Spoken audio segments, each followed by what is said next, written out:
Nous sommes à l'Oued Nfis, en aval du barrage Lalla Takelkoust.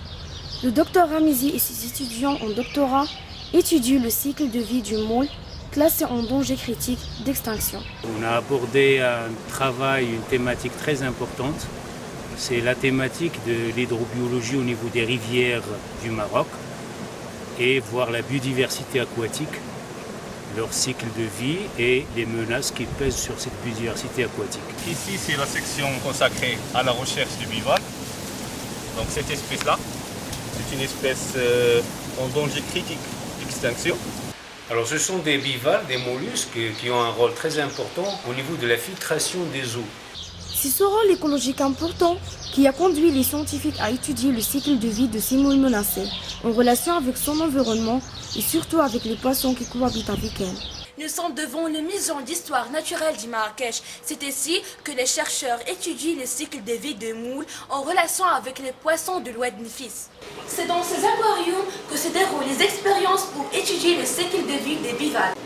Une fois arrivé au laboratoire, on essaie de séparer les espèces de poissons, chaque espèce dans un aquarium différent, et on regroupe les espèces de bivalves dans un aquarium. On essaie de mélanger pour faire une infestation artificielle, on essaie de faire le suivi.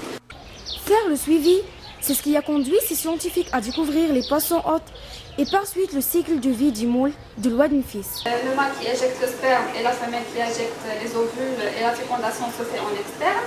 Et cela forme des glochidies qui s'attachent par la suite soit dans les branchies, au niveau des branchies du poisson ou bien au niveau des nageoires. Et par la suite, ils sont relâchés dans le sédiment et continuent à se développer pour devenir encore des adultes et le cycle se reproduit. Mais ce cycle de vie extraordinaire est menacé par plusieurs facteurs. Certaines menaces pèsent encore sur cette espèce et sur ces poissons hôtes, à savoir la fragmentation d'habitat, que ce soit d'origine naturelle comme les changements climatiques ou bien d'origine anthropique comme la construction des barrages. Et également les espèces invasives de poissons qui se lâchent et s'échappent du lac du barrage en compétition avec les espèces endémiques de poissons qui sont hôtes de l'espèce Uniophoculdianus.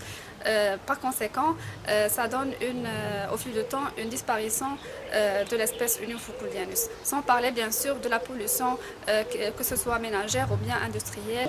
Profiter de l'occasion de la présence d'un bassin au niveau de la faculté des sciences Semedalia pour effectuer un élevage de ces poissons et l'élevage de ces mollusques bivalves. Et ça nous permettra donc d'avoir les petits, d'avoir donc des jeunes qu'on peut réintroduire dans le milieu pour la conservation des espèces aquatiques.